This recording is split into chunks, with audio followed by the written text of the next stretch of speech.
Have a wonderful day. Enjoy the story, everyone. Jessica shouted as she entered the luxurious lobby of the Starlight Tower, breathless, carrying her 4-year-old daughter, Emily, in her arms and a cooler bag of takeout in her left hand. The doorman didn't even have time to stop her. She walked right past, panting, trying to fix her hair and her delivery company cap as she pressed the elevator button. Emily, clinging to her mother's chest, commented with the cruel logic of children, "Mommy, you smell like soy sauce and sweat." Jessica smiled. "And you smell like the strawberry candy you snuck out of reception." Smart girl. On the 32nd floor, the apartment door opened before she could even knock. The client, an elegant blonde woman with a look of disgust on the tip of her perfectly arched eyebrow, glanced at her watch.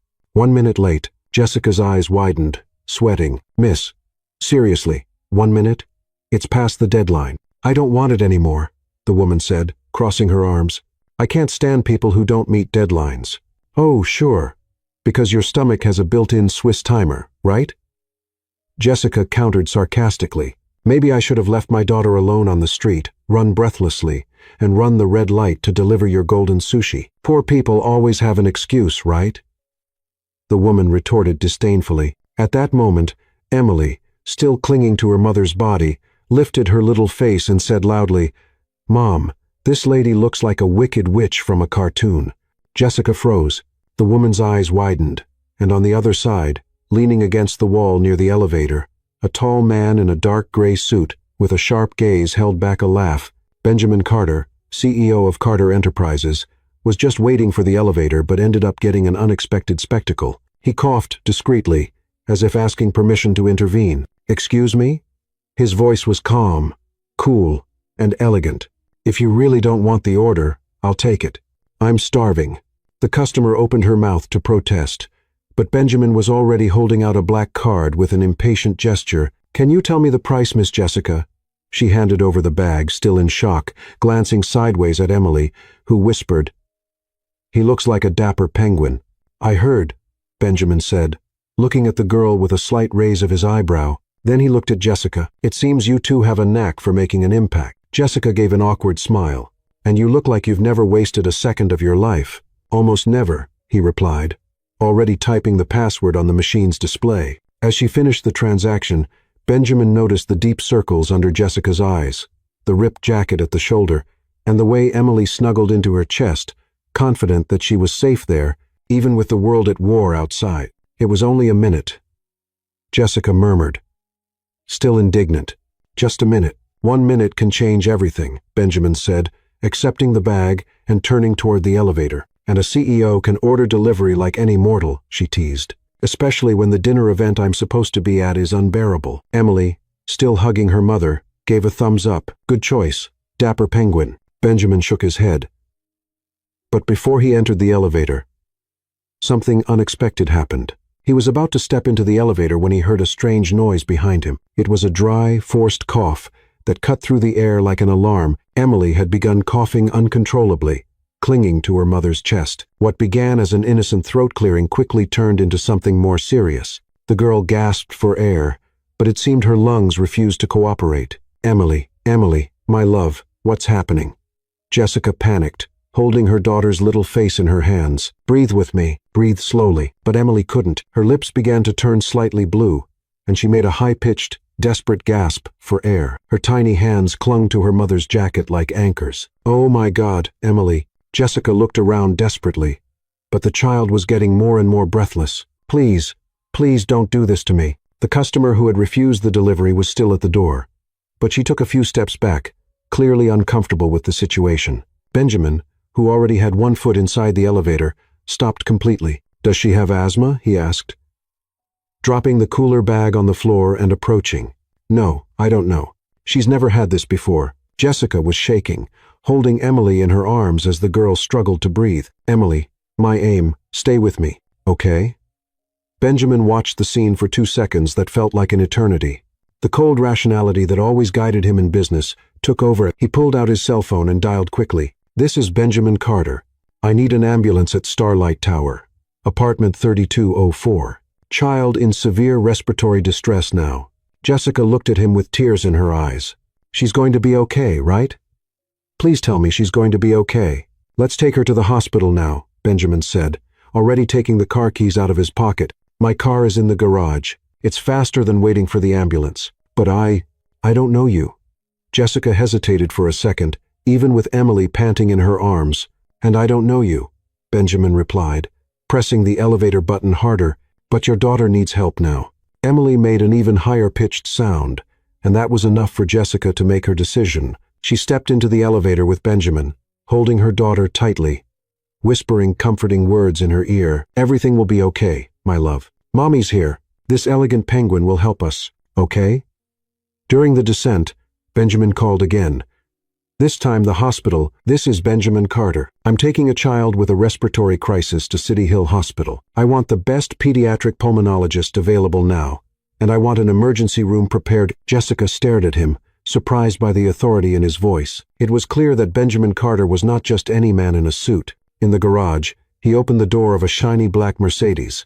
Jessica climbed into the back seat with Emily, who was a little calmer but still breathing heavily. Hang in there, little warrior, Benjamin said, glancing in the rearview mirror as he drove precisely through the streets of Manhattan. You'll be fine soon. She doesn't like hospitals, Jessica murmured, stroking her daughter's hair. Nobody likes it, Benjamin replied, stopping at a red light. But sometimes it's the only place we can find the answers. 15 minutes later, they arrived at the hospital. Benjamin stopped the car at the emergency room entrance, and a medical team immediately appeared with a small stretcher. Dr. Thompson, pediatric pulmonologist, said a woman in a white coat, carefully picking Emily up. We'll take good care of her. Jessica tried to accompany the medical team but was stopped at the reception. Ma'am, I need some information first, said the attendant, a middle-aged woman with glasses perched on the bridge of her nose. Please, my daughter is in there, Jessica begged. I understand, but these are mandatory procedures. Child's name? Emily Wilson. Health insurance? Jessica swallowed hard. No, we don't have health insurance. Credit card as payment guarantee? I can't pay now, but I can pay in installments. I can work extra. I can. The attendant sighed. Ma'am, without some guarantee of payment, I can't authorize more advanced procedures. Jessica felt her world collapse. Please, she's just a child. I'll pay. I swear I will, but don't let her suffer because of money.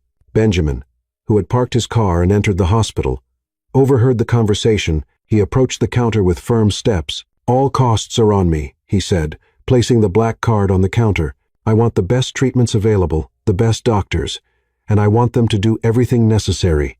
The attendant looked at the card, then at Benjamin. Mr. Carter, sure, no problem. I'll authorize all procedures immediately. Jessica's mouth dropped open. But why are you doing this? Benjamin avoided her gaze. Because it's the right thing to do. 2 hours later, Dr. Thompson walked out of the emergency room with a reassuring smile. Emily is fine, she announced. It was a bronchospasm, probably triggered by an allergy to something she inhaled. We gave her bronchodilators, and she's breathing normally now. It's common in children, and with the right medication, it shouldn't happen again. Jessica burst into tears of relief. Can I see her?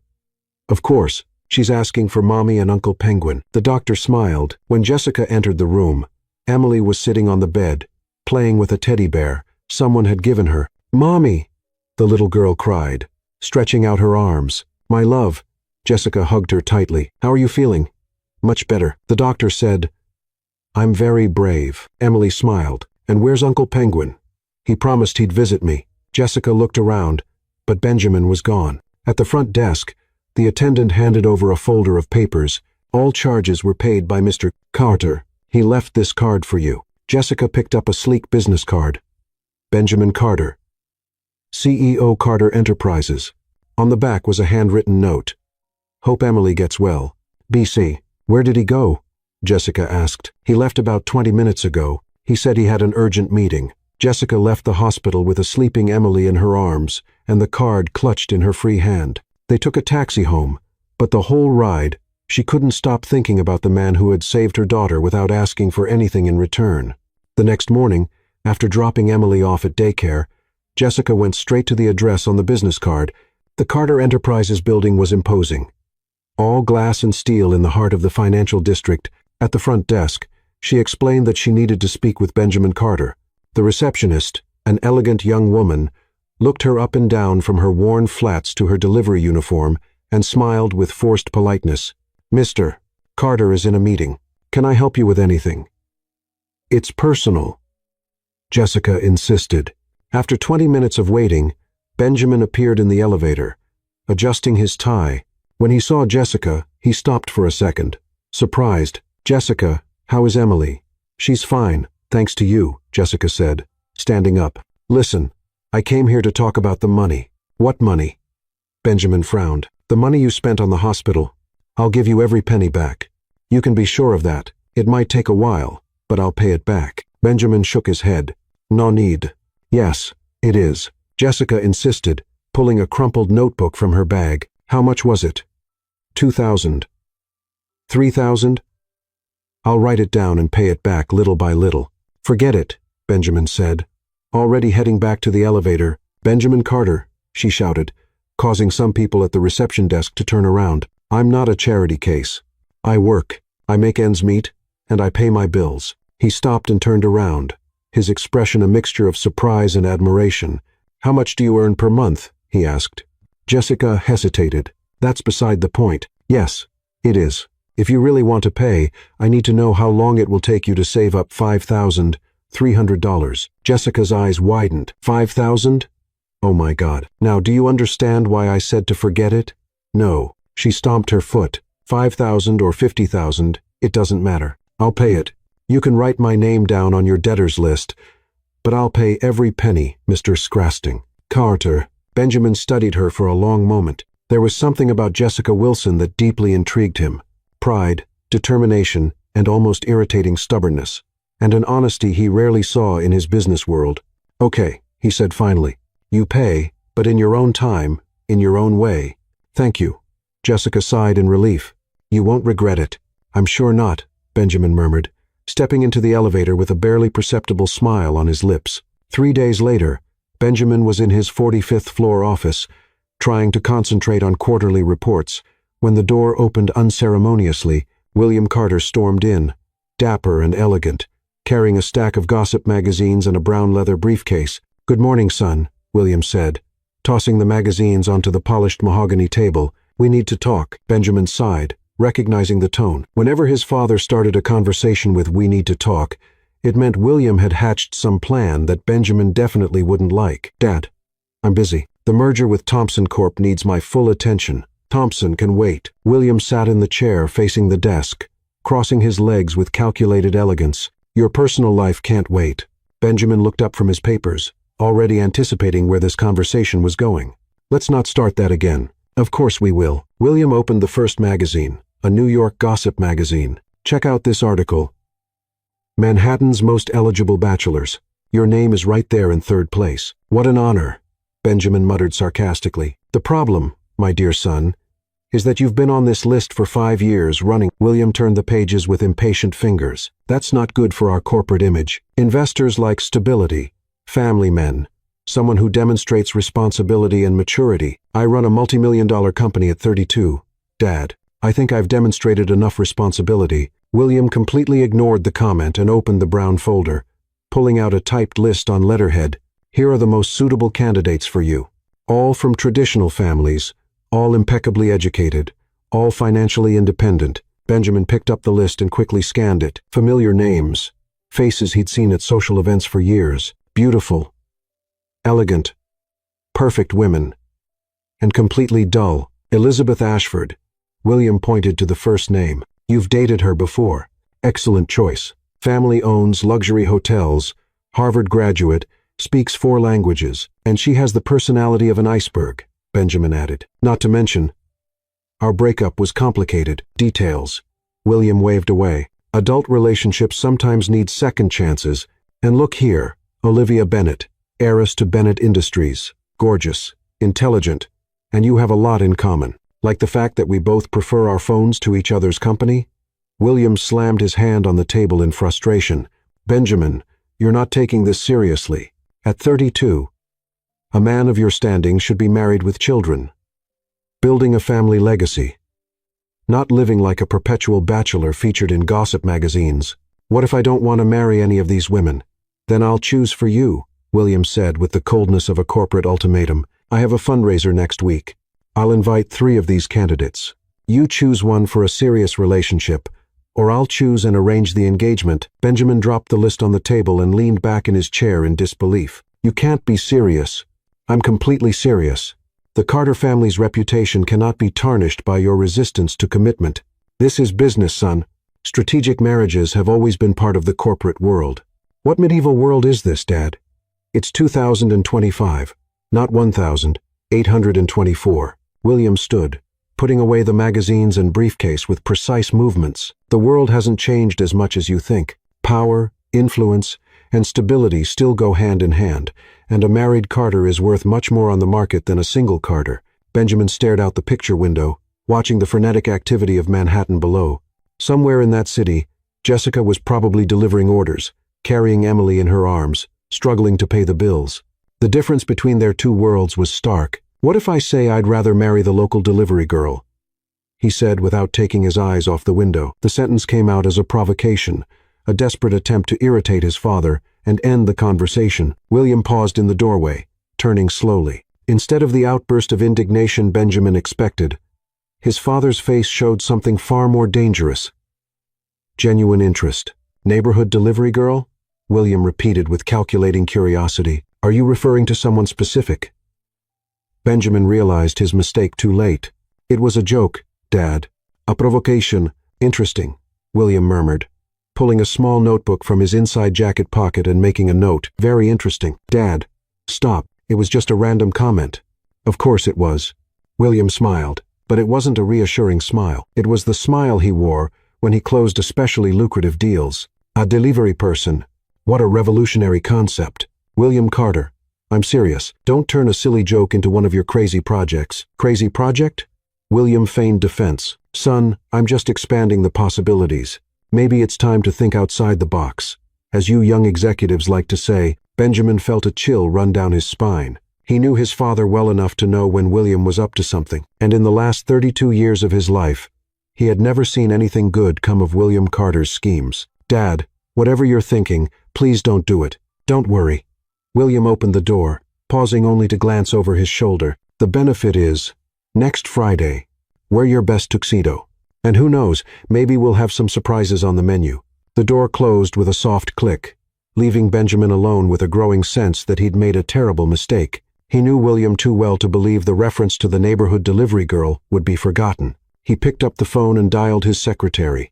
"Laura, I need you to find out everything about next Friday's charity event. Guest list, vendors, everything." "Of course, Mr. Carter. May I ask why you're concerned?"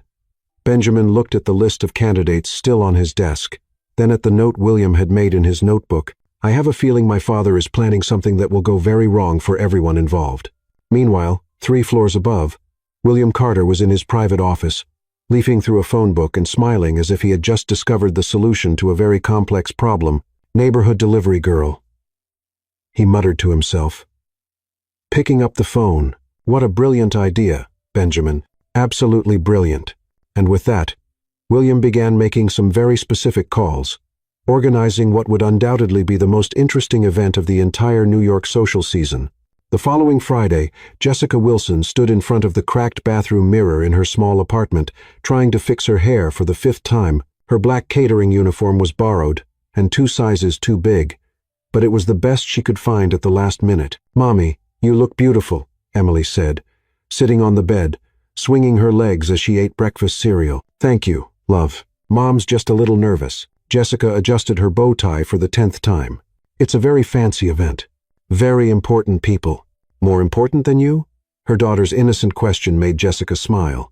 "Of course not, Princess. No one is more important than the 2 of us." An hour later, Jessica was in the kitchen of the Plaza Hotel's grand ballroom, receiving instructions from the supervisor, a serious woman named Patricia. "This is a high society fundraiser," Patricia explained, adjusting Jessica's apron. "Lots of millionaires, some celebrities, people who can make or break a catering company's reputation with one ill-timed comment. So, smile, be polite, and for God's sake, don't drop anything." Jessica nodded, her stomach churning. She desperately needed the extra money. Emily needed new allergy medication, and the rent was late. "You'll serve the drinks during the cocktail hour," Patricia continued. "Champagne, wine, and some non-alcoholic beverages. Keep the tray balanced and avoid engaging in long conversations with the guests. The main ballroom was stunning.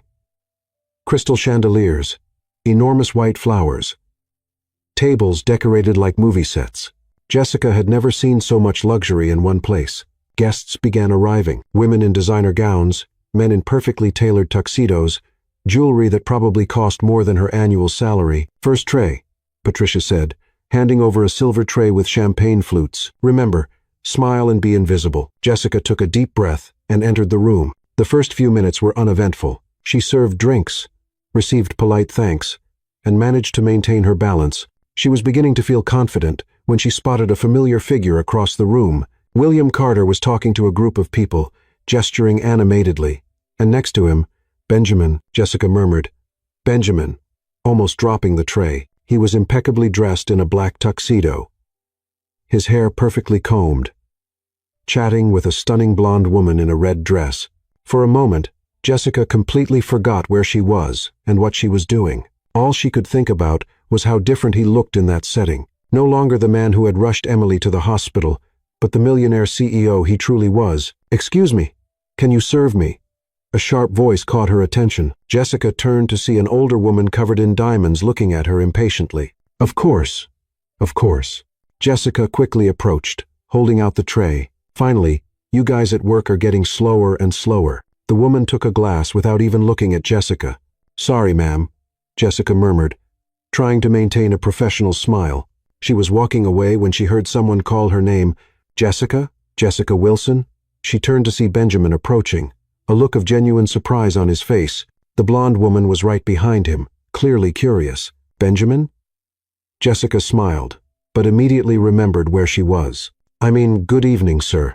What are you doing here?" he asked, completely ignoring the forced formality. "Extra work," she explained, lifting the tray. "Emily needs new meds, and, well, you know how it is." The blonde woman stepped closer, examining Jessica from head to toe with a calculating gaze.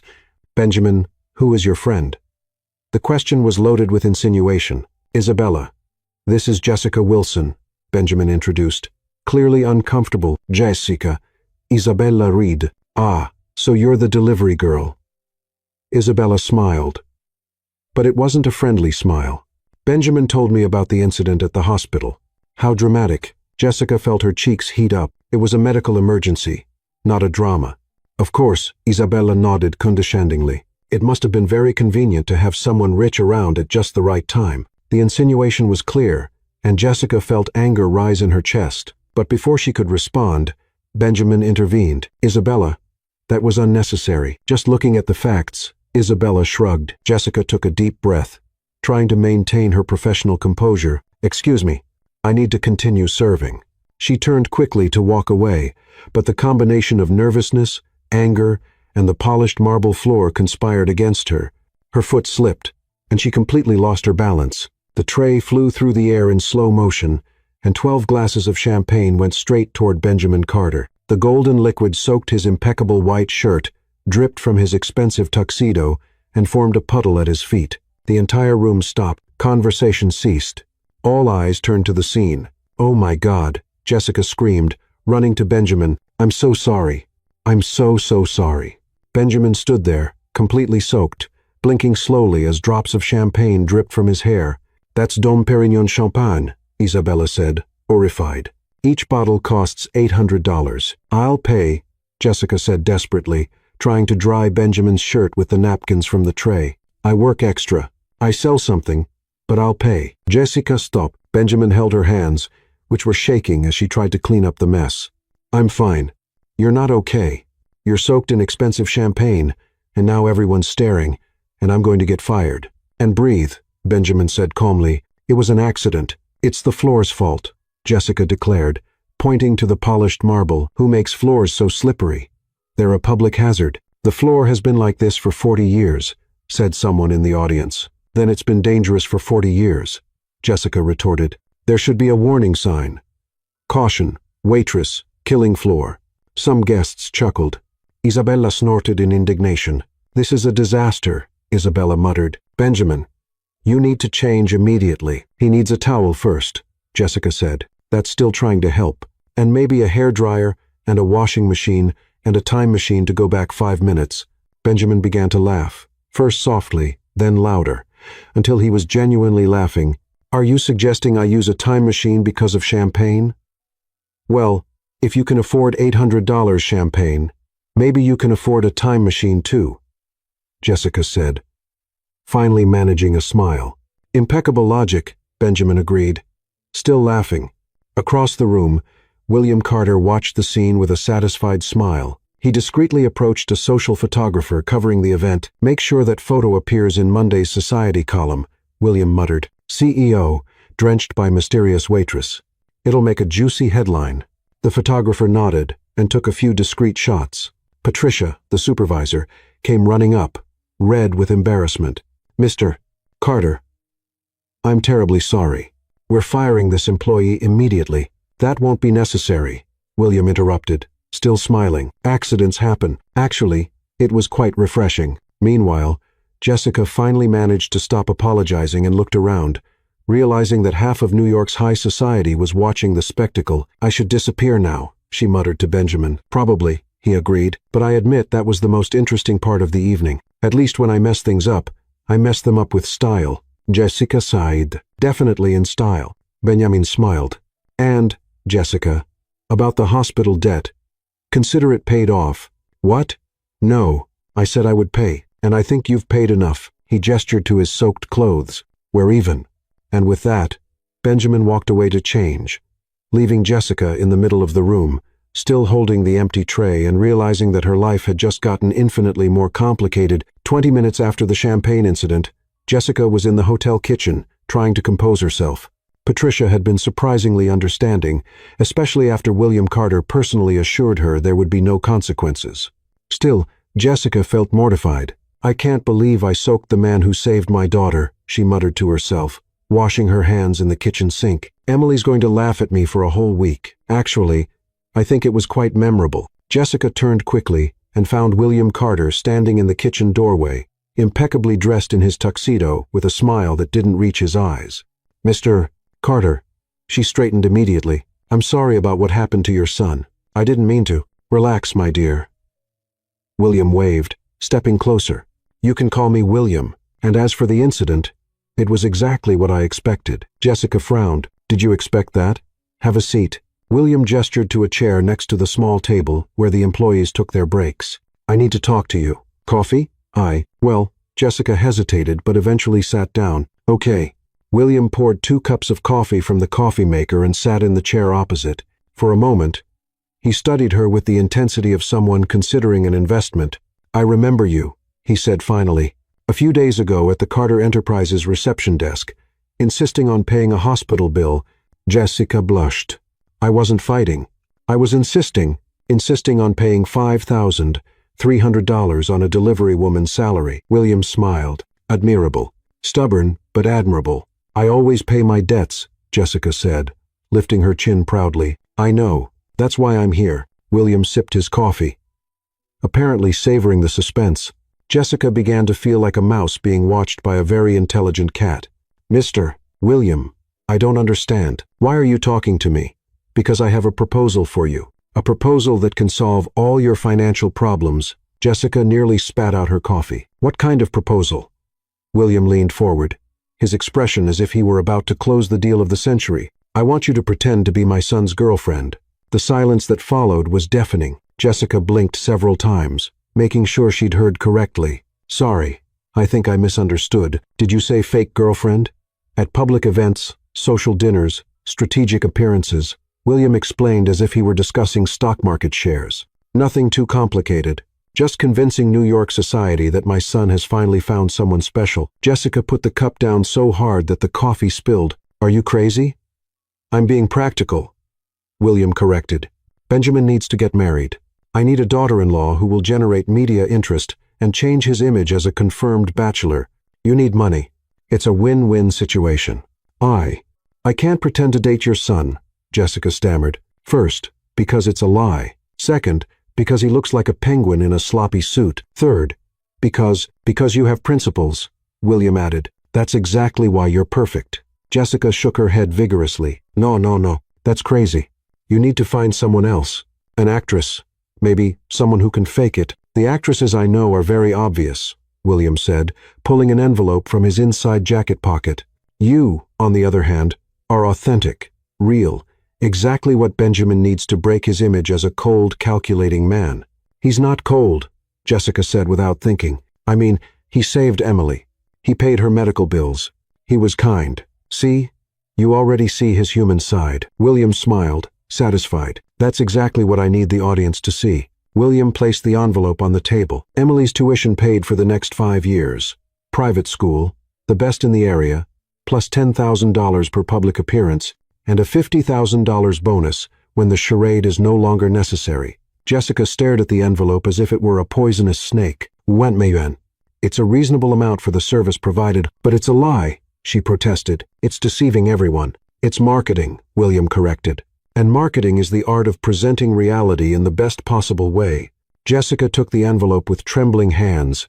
There was a preliminary contract and a check with more zeros than she had ever seen combined. I can't accept this, she said.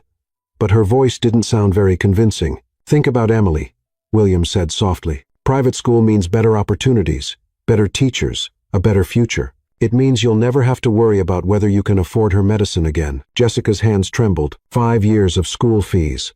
A lifetime's worth of food deliveries. What if Benjamin doesn't agree?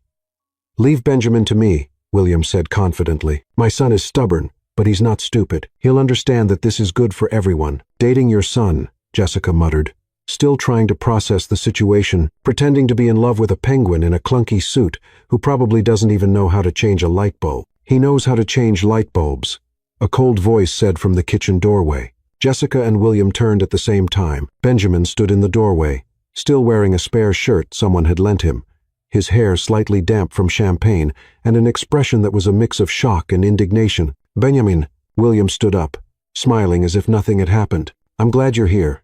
We were just— I heard it all, Benjamin interrupted, striding into the kitchen. From the proposal to solve financial problems part to the penguin in a sloppy suit part, Jessica sank into her chair, embarrassed.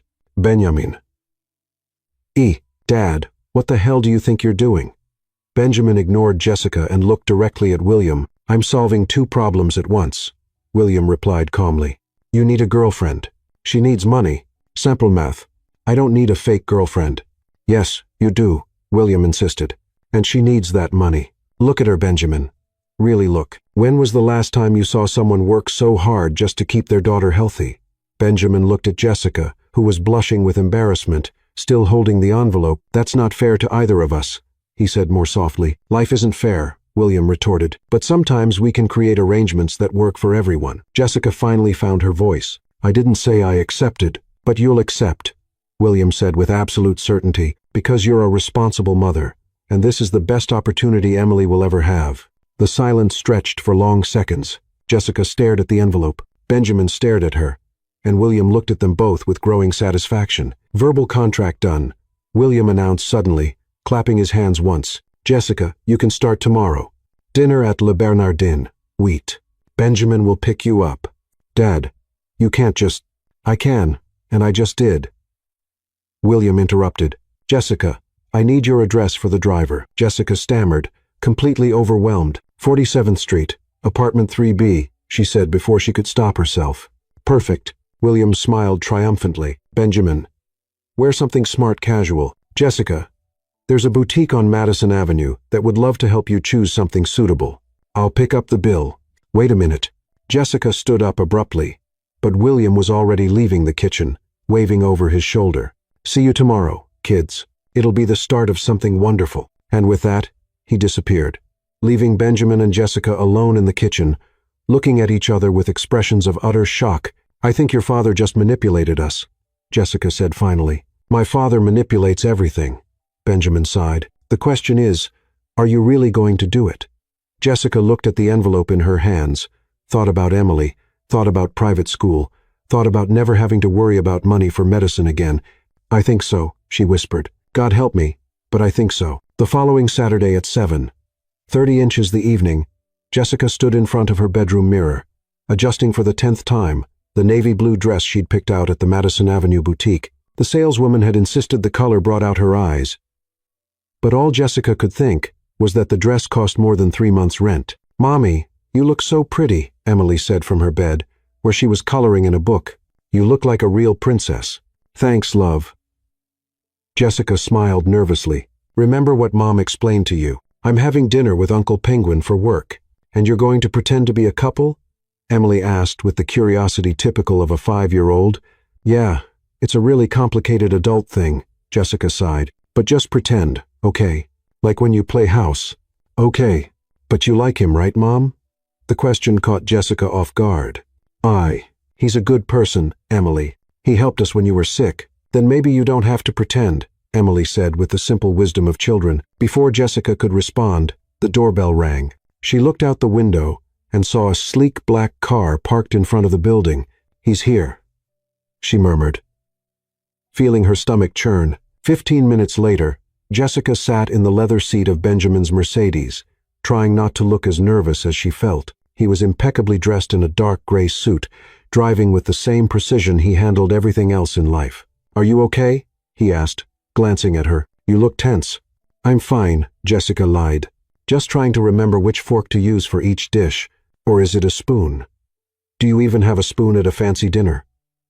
Benjamin couldn't hide a smile. "Relax. It's just dinner." "Just dinner," she repeated. "With people who probably spend on one meal what I make in a month. No pressure at all." "Jessica, you doused these same people with champagne a few days ago, and they laughed. I think you'll do just fine." Le Bernardin was even more intimidating than Jessica had imagined. The restaurant exuded understated elegance with soft lighting, minimalist decor, and a reverent silence that only very expensive establishments can maintain. The maitre d' welcomed them as if Benjamin were royalty. "Mr. Carter, it's a pleasure to have you with us again. Your table is ready." They were shown to a table near the window, where another couple was already waiting. Michael Thompson, Benjamin's business partner, and his wife, Eleanor, an elegant woman in her 50s, Benjamin. Michael stood up to greet him. "And this must be the famous Jessica we've heard so much about." Jessica extended her hand, trying to smile naturally. "Nice to meet you." "The pleasure is ours," Eleanor said, assessing Jessica from head to toe with an analytical gaze. "William told us that you two met in a rather unique way." "She doused me in champagne," Benjamin said, pulling out Jessica's chair. "It was unforgettable." "How romantic." Eleanor laughed. "Tell us, how did this romance begin?" Jessica felt panic rise in her throat. They hadn't agreed on a story. "Well, it was love at first sight." Benjamin interjected softly. "Jessica won me over with her spontaneity, and Benjamin won me over by being kind when I needed it most," Jessica added, grateful for the help. The waiter appeared with menus in French and English. Jessica looked at the options and felt her brain spinning. She couldn't even pronounce half the dishes. "What do you recommend?" Eleanor asked. "The lobster is exceptional," Michael suggested. "Lobster?" Jessica said, trying to sound enthusiastic. "I love lobster. It's like a polite scorpion that decided to live in the sea." Eleanor blinked in surprise. Michael laughed. "Polite scorpion?" Eleanor repeated. "Well, think about the shape," Jessica gestured, getting into character. "They both have those big claws and long tails, and they look like they're going to attack you. But the lobster wears a natural tuxedo and frequents fancy restaurants." Michael laughed so hard, he had to wipe his eyes. "I never thought of that. They really are elegant, distant relatives." Benjamin watched, fascinated. Jessica was clearly out of her comfort zone, but there was something captivating about the way she turned nervousness into humor. When the cutlery was brought, Jessica looked at the collection of forks, knives, and spoons with a lost expression. "Why do we need 3 forks?" she whispered to Benjamin. "I only have 2 hands. Use them from the outside in," he whispered back. "What if I eat from the inside out? Will I get arrested?" "Probably deported," Benjamin joked. Eleanor, who had heard the whisper, smiled. "Jessica, have you ever traveled abroad?" Jessica swallowed. "Oh yes, I travel a lot." "How wonderful. Where was your last trip?" "France," Jessica said quickly. "Paris. I loved the Eiffel Tower. So tall. And what else did you visit?" Jessica panicked completely. "The Louvre with the Mona Lisa, which, by the way, is much smaller than it looks on TV. And she has an expression like she just heard an inside joke." "Inside joke?" Michael asked, intrigued. "You know, those jokes only she understands. Like Leonardo da Vinci whispered something funny while painting, and she looked like she was holding back a laugh. Eleanor laughed. What an interesting interpretation. And what else did you do in Paris? I ate croissants, Jessica said, gaining confidence. Lots of croissants. Actually, I discovered that croissants are just bread that's been to the gym and gotten all muscular and golden. The whole table was laughing now. Benjamin realized that, without realizing it, Jessica had completely won over Michael and Eleanor with her unique way of seeing the world. And you, Benjamin? Eleanor asked. How has it been dating someone so refreshing? I never know what to expect. Benjamin answered, honestly, Jessica sees things I would never notice, asks questions I would never ask. It's educational. And challenging, Michael suggested. Mostly challenging, Benjamin agreed, looking at Jessica, who was trying to figure out how to hold the lobster fork. Over dessert, Eleanor discussed an art exhibition, and Jessica, relaxed by the success of the conversation, invented a completely absurd analysis about modern art being the revenge of misunderstood brushes against arrogant canvases. You two make an interesting couple, Eleanor said at the end of the evening. Complimentary. Thank you, Jessica smiled, feeling genuinely successful. When they left the restaurant, a light rain had begun to fall. Benjamin opened a small umbrella that barely covered them both. Sorry, I didn't expect rain, he said, trying to protect Jessica. It's okay. I like rain, she replied. Walking closer to him, they were almost to the car when Jessica stepped into a puddle deeper than expected. Her foot slipped, and she lost her balance completely. Benjamin reacted instinctively, dropping the umbrella and reaching out to catch her. Jessica fell against his chest, her hands resting on his shoulders, their faces inches apart. For a moment that felt like an eternity, they stood like that, staring into each other's eyes, the rain falling softly around them. Jessica could see the raindrops on his eyelashes. I'm sorry, she whispered without pulling away. It wasn't your fault, he replied, also whispering, without letting go of her. The rain picked up, drenching them both, but neither moved.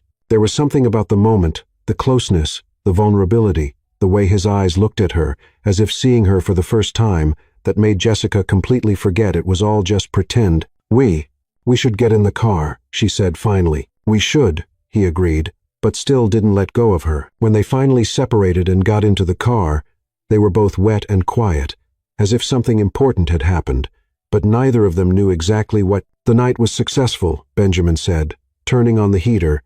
Yes, Jessica agreed.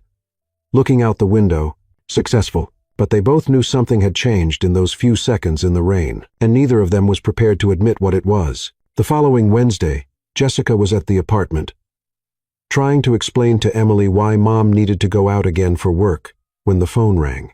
Hello, she answered, balancing the phone between her shoulder and ear as she prepared Emily's dinner. Jessica, it's Benjamin. Change of plans for tonight. What kind of change? She asked, feeling a twinge of anxiety. Benefit gala at the Museum of Modern Art. Black tie required. My father insisted it would be an excellent exposure opportunity. Jessica sighed. More important people who will judge me? Probably, Benjamin admitted. But you did so well at Le Bernardin that I'm sure you'll survive another night. What inspiring confidence, she murmured. What time? 7:30. And, Jessica, wear the black dress the boutique set aside. It's going to be a more formal evening. 2 hours later, Jessica stood in the bathroom mirror, trying to master a red lipstick that seemed to have a life of its own. Her black dress was elegant without being flashy, and she had managed to tame her hair into a bun that looked almost professional. Mommy looks beautiful, Emily declared from the bathroom doorway. But why are you nervous again? Because Mommy is still learning to pretend she belongs in the world of elegant penguins, Jessica explained, applying lipstick for the third time. You don't have to pretend, Emily said seriously. You're the best mom in the world. That's more important than anything. Jessica bent down and hugged her daughter. When did you become so wise, little one? I learned from you, Emily smiled. The Museum of Modern Art was transformed into a movie set. Golden lights, exotic flowers, and tables decorated with crystals that reflected like stars. The guests looked like they'd stepped out of a fashion magazine, all perfectly dressed and speaking in low, polite tones. Benjamin met her at the entrance, impeccably dressed in a black tuxedo. You look beautiful, he said, offering his arm. Thank you. Jessica smiled, trying to ignore how her heart raced at the compliment. You also look, well, you always look elegant. They walked through the main hall, where Benjamin greeted acquaintances and introduced Jessica as his girlfriend. She was just beginning to feel more comfortable when a familiar voice cut through the air. Benjamin Carter. What a wonderful surprise. They turned to see Isabella Reed approaching like a hurricane in red silk. Her dress was a work of art in itself, perfectly cut. Paired with jewelry that probably cost more than a car, she looked absolutely stunning, and she knew it. Isabella, Benjamin said, his voice growing noticeably colder, I didn't expect to see you here. Oh dear. You know I never miss a good charity. Isabella smiled. But her eyes were fixed on Jessica like a predator sizing up prey. And this must be your new friend, Jessica Wilson. Jessica held out her hand, trying to maintain the confident posture she had learned. Isabella shook her hand with a smile that didn't reach her eyes. Isabella Reed. What an interesting dress. Very affordable. The comment was disguised as a compliment, but the intention was clear. Jessica felt her cheeks heat up, but kept her smile. Thank you. I chose something that wouldn't draw too much attention. I don't like being vulgar. Isabella blinked, catching the subtle hint. Of course. And tell me, Jessica, what do you do for a living besides dating? Obviously, I work in logistics and deliveries, Jessica answered honestly. It's honest work. I help people get what they need. How noble, Isabella said with evident condescension. It must be challenging for someone of your background to adapt to this environment. Jessica felt her irritation rise but managed to keep her cool. Actually, it's been fascinating. It's amazing how some people can be so elegant on the outside and so small on the inside. Some nearby guests seemed to pick up on the tension and approached discreetly, curious. Oh, you're direct, Isabella laughed, but it didn't sound amused. I imagine it's hard to understand the subtleties of our society when you don't grow up in it. You're right, Jessica agreed happily. In my world, people know how to use coarse salt to ward off bad energy. Much more effective than complicated social codes. A nearby gentleman chuckled. A woman muttered something about how refreshing. Isabella realized she was losing her audience. Coarse salt. Isabella tried to sound amused. How folkloric. It's an old but reliable method, Jessica continued. As if giving a lesson, you take the salt, make a circle around the negative energy, and voila. The person is contained within their own poison. Now, several people were laughing openly. Benjamin watched the scene with growing fascination. Impressed by Jessica's ability to turn an attack into humorous self-defense, Benjamin, Isabella turned to him, trying to regain control of the situation. Remember when we went to that charity auction in Boston? You bought that wonderful Monet painting? I remember, Benjamin replied dryly. And the trip to the Hamptons on the Wellington's yacht, Isabella continued, clearly trying to reminisce about better times. Those were such sophisticated times. They were, Benjamin agreed, but he didn't sound nostalgic. Jessica watched the exchange and decided it was time to strike back. What beautiful memories. Benjamin told me you were very compatible. You both loved things expensive and empty. Isabella's mouth fell open in shock. Excuse me? Oh, sorry if I worded it poorly, Jessica said with mock innocence. I meant expensive things and, how do you say, no real emotional substance. Benjamin explained to me how difficult it was to find genuine connection in that kind of relationship. Benjamin coughed, clearly trying to hide a smile. He definitely hadn't said it, but he was impressed by Jessica's creativity. I don't think Benjamin would say something like that, Isabella said, her voice slightly high-pitched. Oh, but he did, Jessica insisted. It was quite touching, actually. He talked about how empty he felt, like he was playing a role, pretending to be someone he wasn't. He said he never wanted to feel that way again. The surrounding crowd was now clearly paying attention. Isabella realized she had completely lost control of the situation.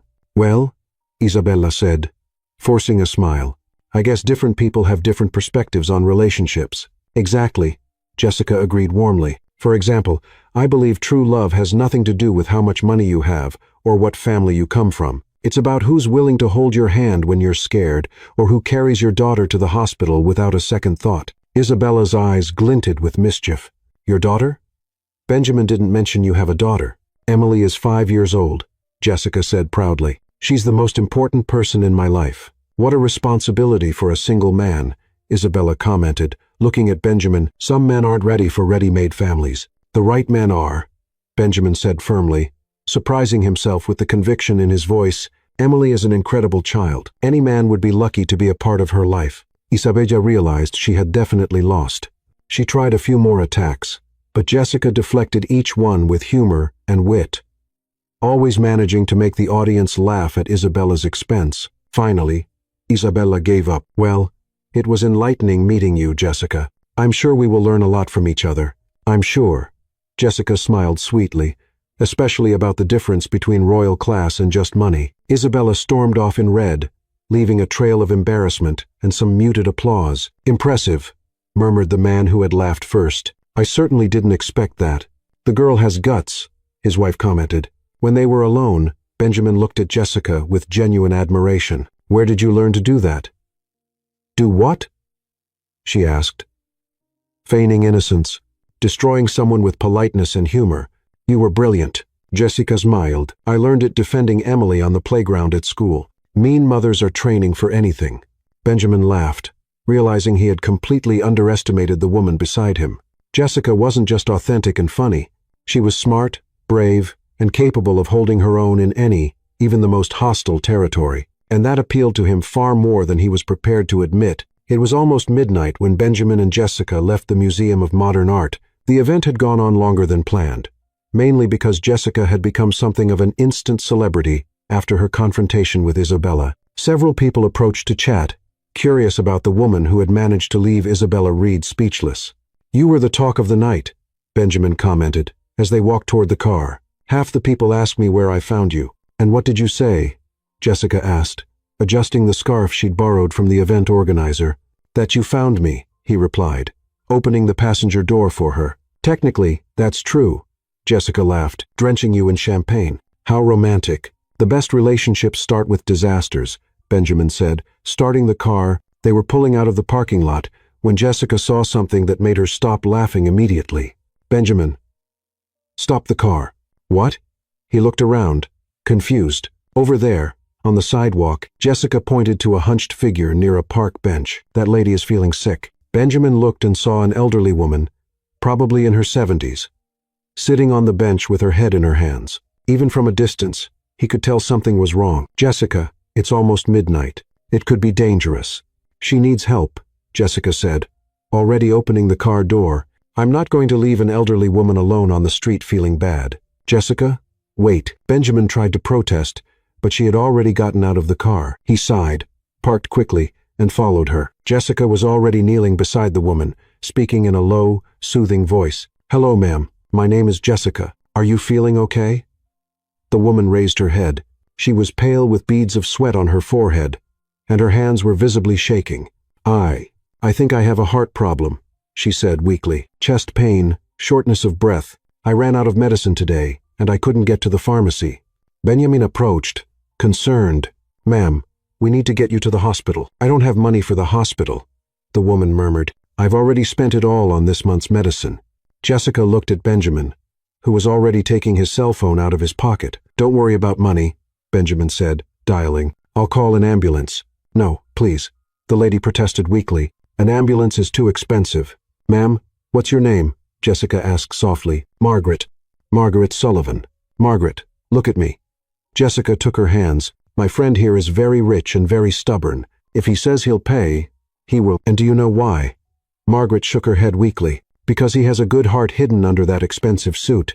Jessica smiled. "Besides, hospitals give free dessert to anyone who smiles. It's a secret rule they don't tell anyone." Margaret managed a weak smile. "Free dessert?" "You bet." Jessica nodded solemnly. "Jell-O, pudding, sometimes even ice cream, but only for patients who arrive smiling." Benjamin, who was speaking to the emergency room operator, stopped to look at Jessica in disbelief. She was comforting a woman with a heart condition with jokes about hospital dessert. "The ambulance will take 20 minutes, Benjamin announced, putting away his phone. "I think we'd better take her straight away."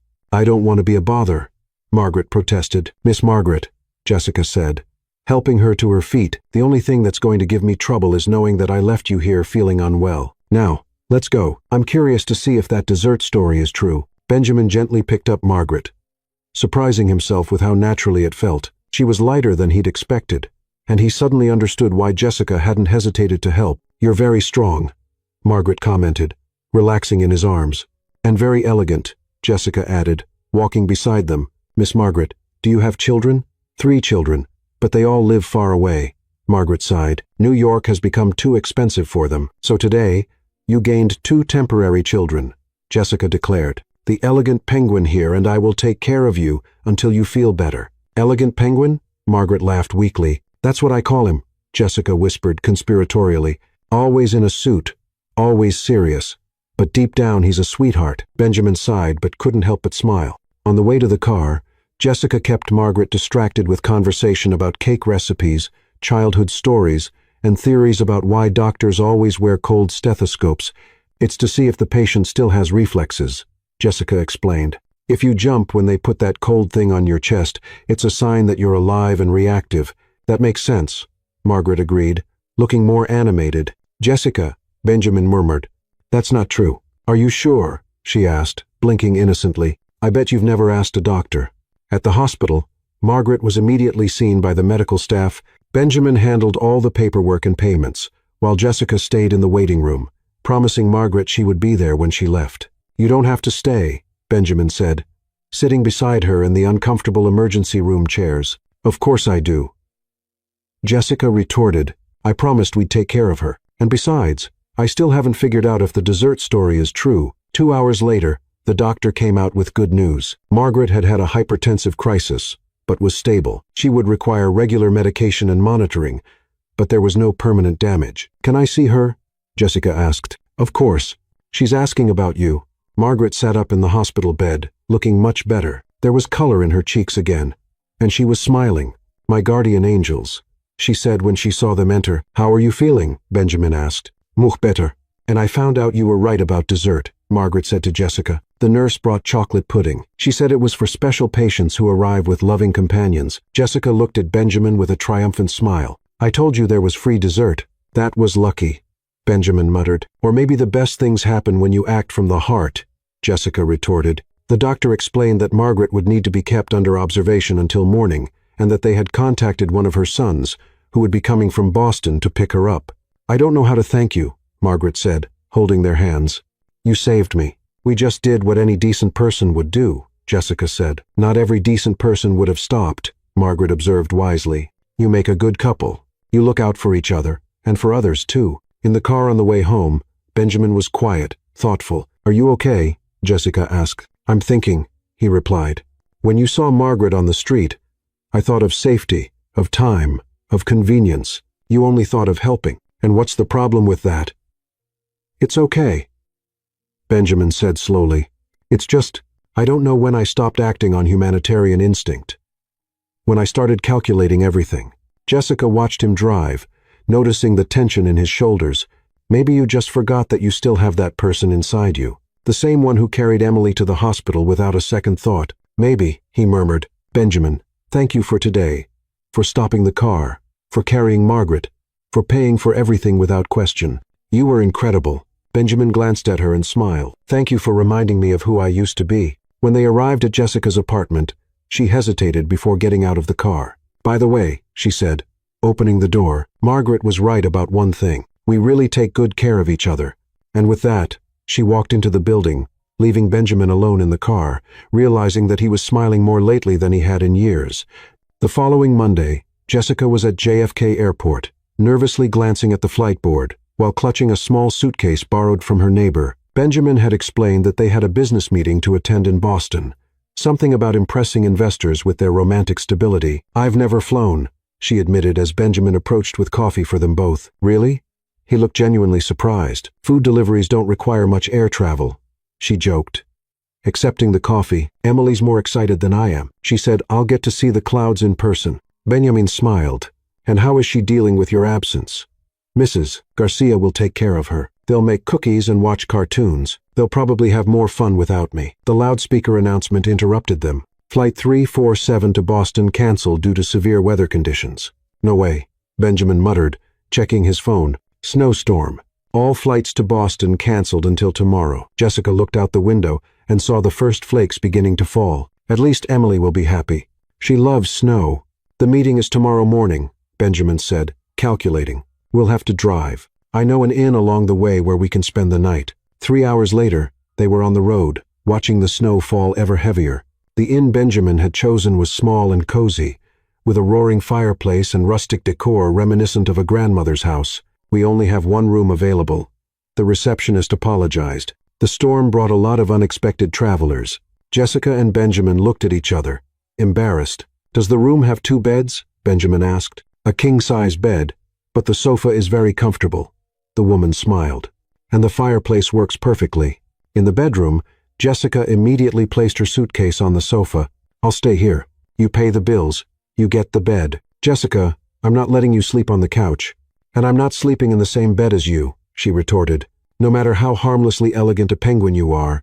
Benjamin was about to argue when Jessica's phone rang. It was Emily on a video call. Mommy, it's snowing here too. Emily appeared on the screen, excited. Mrs. Garcia says you're stuck in the snow with Uncle Penguin. Hi, love. Jessica smiled, sitting on the edge of the bed. I'm fine. Uncle Penguin is taking care of me. Hi, Emily. Benjamin waved, sitting down next to Jessica to appear on screen. Are you guys in a hotel? Emily asked curiously. At an inn, Jessica explained. Because of the snow. How fun. Emily clapped her hands. You can play games. Mrs. Garcia taught us a new game. Vent questions. 20 questions? Benjamin asked. It's like this. One person thinks of something, and the other asks 20 questions to guess it. Emily explained excitedly. You two should play. Mrs. Garcia said it's good for getting to know people. Jessica laughed. Emily, I don't think Uncle Penguin is much of a gamer. I do, Benjamin protested, surprising himself. It sounds interesting. Really? Jessica looked at him in surprise. Mrs. Garcia, they're going to play. Emily shouted to someone off screen. Mommy, you have to find out what his favorite food is. After saying goodbye to Emily, they were alone in the room with the snow falling heavily outside and the fireplace crackling cozily. So, Benjamin said, taking off his jacket and sitting in the armchair near the fireplace, 20 questions. Do you want to find out my favorite food? Okay, Jessica accepted the challenge, sitting on the sofa across from him. Is it sweet? No. Is it salty? Yes. Is it expensive? Benjamin hesitated. It depends on where you buy it. That counts as yes. Jessica decided, do you eat it with a fork? Sometimes. Vague answer. She protested. Is it pizza? No. And that was your 5th question. Hot dog? Hamburger? It's getting hot. Benjamin smiled. Cheeseburger? Very hot. McDonald's double bacon cheeseburger. Jessica shouted. Benjamin laughed, genuinely surprised at himself. How did you guess? Seriously. Jessica gasped. The Billionaire CEO loves fast food. I love it, he admitted, sounding almost embarrassed. Especially at 2:00 in the morning when I'm working late. There's a 24-hour delivery franchise near the office. That's humanly normal, Jessica said, smiling. Your turn. Discover my greatest fear. The questions continued, interspersed with laughter and unexpected revelations. Benjamin discovered that Jessica was afraid of elevators, which is why she always took the stairs, that she dreamed of being an art teacher, and that she once tried to cut her own hair and ended up bald on one side. Jessica discovered that Benjamin played the piano in secret, that he had cried watching a Disney movie with his niece, and that his biggest insecurity was not knowing if people liked him for who he was or for what he had. That's sad, Jessica said softly. It's realistic, Benjamin corrected. What's all that money for if it makes you question whether people are genuine? Good question, he murmured. Around 10 at night, Benjamin's stomach growled loudly. Hungry? Jessica asked. The inn's restaurant closed at 9. Let's see if they have a guest kitchen, Jessica suggested. The kitchen was small but well equipped. Jessica found pancake ingredients and decided to make a midnight supper. Can you cook? Benjamin asked, sitting at the counter. Of course. I'm a single mom, she laughed. Pancakes are a Wilson House specialty. Can I help? Do you know how to cook? Theoretically, Benjamin admitted. What does theoretically mean? It means I know the basics, but I've never really practiced much. Jessica laughed. Okay, you can be my assistant. Benjamin mixed the batter while Jessica prepared the pan. Everything was going well until he decided to flip a pancake in midair like he'd seen in movies. The pancake flew high, spun gracefully, and landed right on the stove next to the frying pan. Benjamin, Jessica yelled, trying to get the dough off the hot burner. The dish towel caught fire when she tried to clean up the mess. Fire, Benjamin shouted, grabbing a glass of water. Don't splash it. Jessica shouted back, blowing on the small flames. Within seconds, the kitchen was filled with smoke. The fire alarm went off, and they were both covered in flour and giggling like teenagers. "You almost burned down the inn," Jessica said, still laughing when they finally managed to clean everything up. "Me? You're the one who let the cloth catch fire, because you threw pancakes on the stove. It was an artistic accident," Benjamin defended. Brushing flour from her hair, they stood there like that, him brushing flour from her hair. Both of them still laughing when they realized how close they were. "Maybe we should order pizza," Benjamin whispered. "Maybe," Jessica agreed without moving away. That night, Benjamin slept on the couch, insisting it was comfortable, but for the first time in years, he didn't dream of spreadsheets or meetings. He dreamed of laughter, flying pancakes, and a woman who made him feel normal. And Jessica, lying in the too-big bed, smiled in the dark, realizing she was dangerously close to forgetting it was all just pretend. Back in New York the following Thursday, Jessica was feeling strangely nostalgic. The trip had been a success. The meeting went well, and she and Benjamin seemed to have found a comfortable rhythm in the charade of their relationship. She even began to forget it was all pretense. She was organizing Emily's school clothes when her cell phone rang. It was Patricia from the catering company. "Jessica, have you seen the news today?" "What news?" Jessica frowned, turning on the TV. "Look for the local gossip channel. You'll want to sit down for this." With a bad feeling, Jessica found the channel. The host, a blonde woman with a predatory smile, was discussing high society scandals, and now, a story that's shaking Manhattan, the host said. "Exclusive photos show that CEO Benjamin Carter's new girlfriend may not be as innocent as she seems." The screen showed a photo of Jessica entering an expensive store, followed by another of her leaving with several bags, then an image of her in a luxurious beauty salon. Sources close to her reveal that Jessica Wilson, from a humble background, has been spending thousands of dollars on shopping sprees since she began dating Millionaire Carter. The host continued, "The question remains, true love or financial gain?" Jessica felt her stomach sink. These purchases had been organized by William. Part of the costume needed for the events, she hadn't even picked out half of the things. The phone rang again. It was a number she didn't recognize. "Hello, Jessica Wilson. This is the Manhattan Tribune. We'd like to ask you a few questions about your relationship with Benjamin Carter." She hung up immediately, but the phone rang again and again. "Mommy, why are people screaming down there?" Emily asked from the window. Jessica looked over and saw reporters gathering in front of the building. Her heart raced. "Emily, put on your coat. We're going out the back door." But it was too late. As they left the building, camera flashes exploded. Reporters shouted questions. "Jessica, is it true you're using Benjamin Carter? How much money did he spend on you? How does it feel to be called a gold digger?" Jessica picked up Emily and ran, shielding her daughter's face from the cameras. They managed to escape in a taxi. But Emily was scared and confused. "Mom, why were those people yelling at us?" It's complicated, love," Jessica said, trying to remain calm. At Mrs. Garcia's apartment, where they had taken refuge, Jessica tried to call Benjamin, but it went straight to voicemail. She tried 3 more times without success. Finally, 2 hours later, he returned the call. "Jessica, I saw the news." His voice was tense. "We need to talk. Benjamin, those photos are of purchases your father organized. I didn't even choose those things. You know that." "I know," he said, but there was something strange in his voice. "But we need to think about how this affects the deal." "The deal." The words hurt more than Jessica expected. "Of course, the deal. My father is furious. He says this could damage our corporate image. Maybe we should take a break." "A break," she repeated, feeling something break in her chest. "Just until the situation calms down. You understand, right?" Jessica understood perfectly. At the first sign of trouble, when public opinion turned against her, Benjamin was backing down, protecting his reputation, as she should have expected from the start. "I understand," she said, her voice as firm as she could manage it. "No problem, Benjamin." She hung up and stared at the phone, feeling stupid for having started to believe this was real. "Is Mommy sad?" Emily appeared beside her, her eyes worried. "A little," Jessica admitted. "Because of Uncle Penguin?" "Because of work," Jessica said. Trying to simplify, "Did you fight with him?" "Not exactly. He decided it's best if we don't be friends for a while." Emily frowned, processing the information with the straightforward logic of children. "That's just evil penguin stuff. she declared. True friends don't abandon you when things get tough. Sometimes adults do complicated things for complicated reasons, Jessica explained. Stupid reasons, Emily corrected. I'm going to call him and tell him he's an evil penguin who made my mommy cry. Emily, no, Jessica said quickly. We're not going to call him. Why not? Because sometimes it's better to let people get on with their lives. In the following days, Jessica completely avoided the news and social media. She returned to her normal delivery routine but discovered that several customers had canceled orders. Apparently, being famous for the wrong reasons was worse than being anonymous.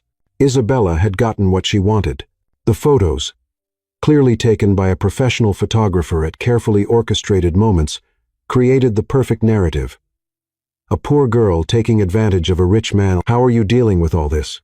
Mrs. Garcia asked one afternoon as Emily played in her apartment. One day at a time, Jessica sighed. At least now I know where I stand in his life.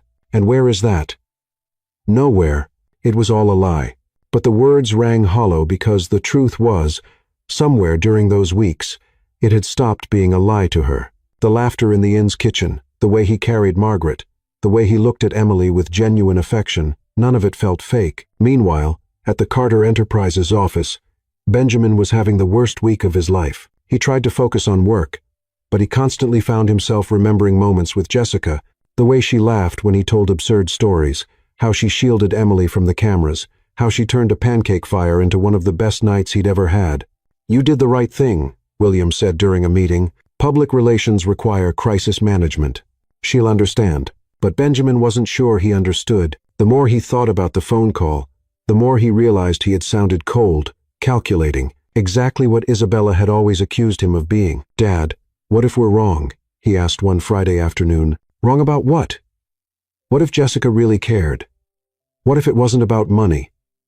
William sighed. Benjamin, you've known this woman for a few weeks. Don't mistake gratitude for love. But Benjamin remembered Jessica's face when he'd suggested taking a break, the pain she tried to hide, the way her voice had changed when he'd mentioned the deal. She didn't seem like a gold-digging woman. She seemed like a woman who had been hurt by someone she trusted.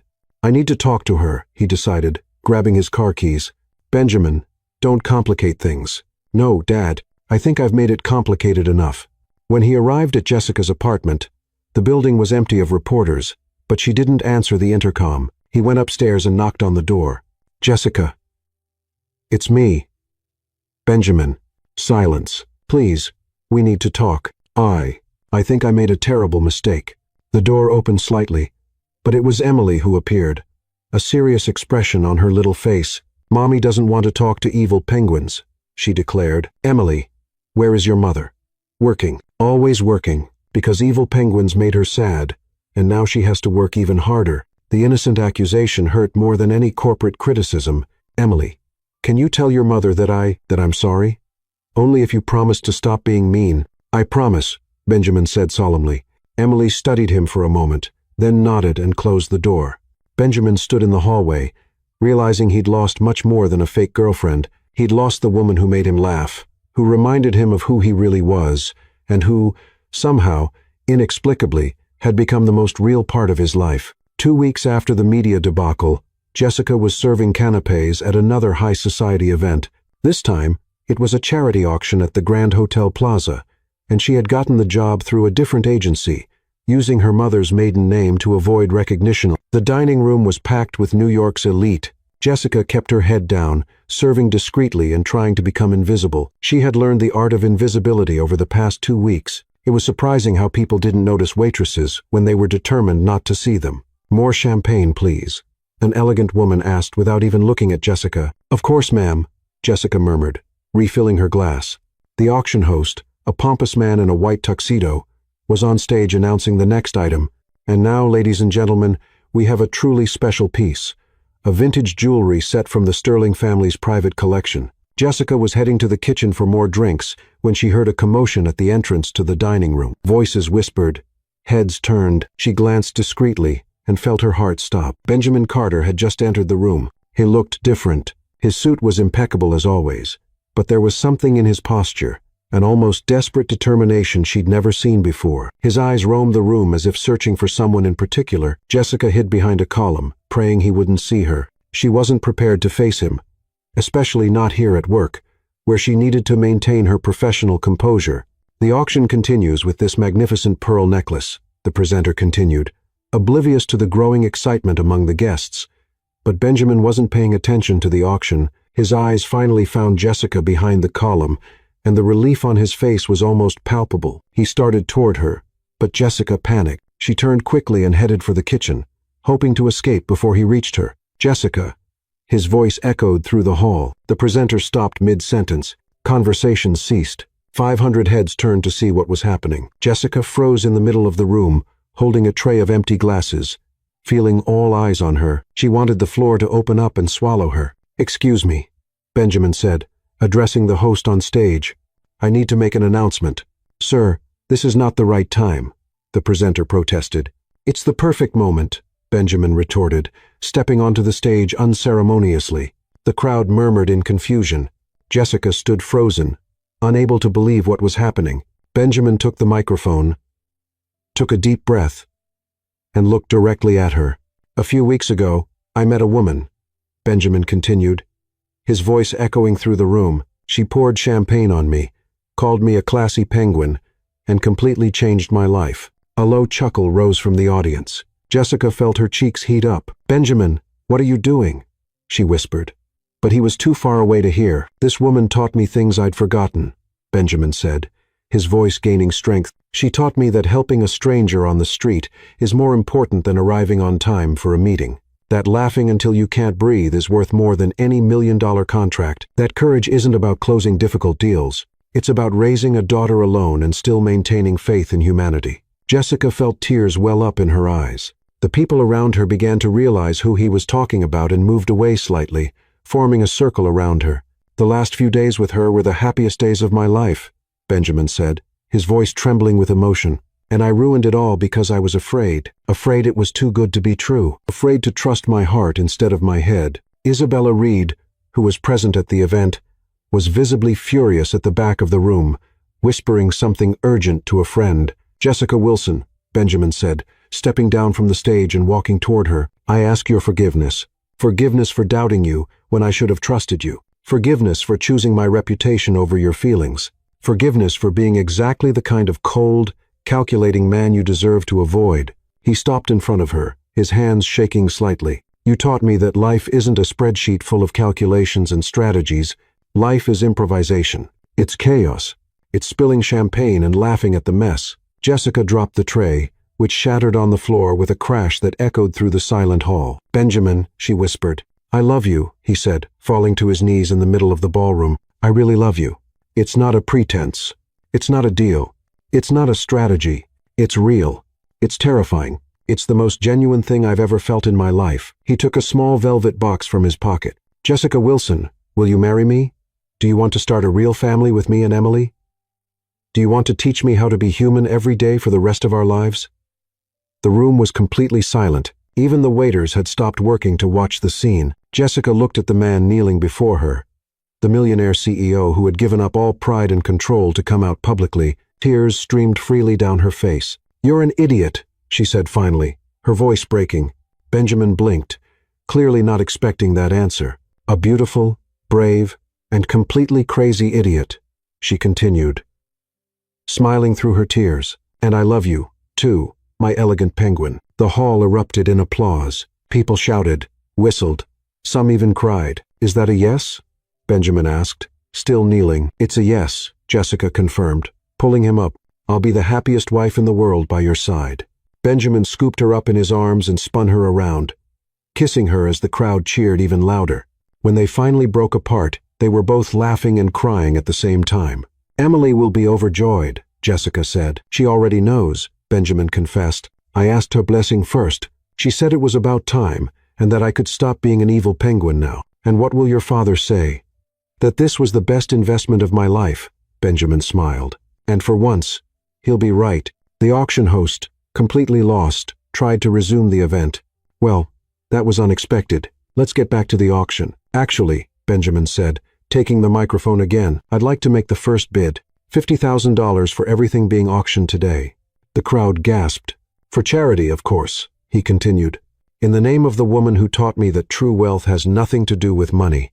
And with that, Benjamin took Jessica by the hand, and they left the room under a shower of flower petals that someone had started throwing, leaving behind a party that would definitely go down in New York gossip history. 3 months later, in the heart of Central Park, a wedding ceremony was taking place that definitely did not follow the traditional protocol of New York high society. The altar had been set up near the Bethesda fountain, decorated with simple, elegant flowers. Gold chairs were arranged in a semicircle for the 300 guests, an eclectic mix of executives in expensive suits, food delivery drivers in their finery, Jessica's neighborhood neighbors, and curious socialites, who wouldn't miss this event for the world.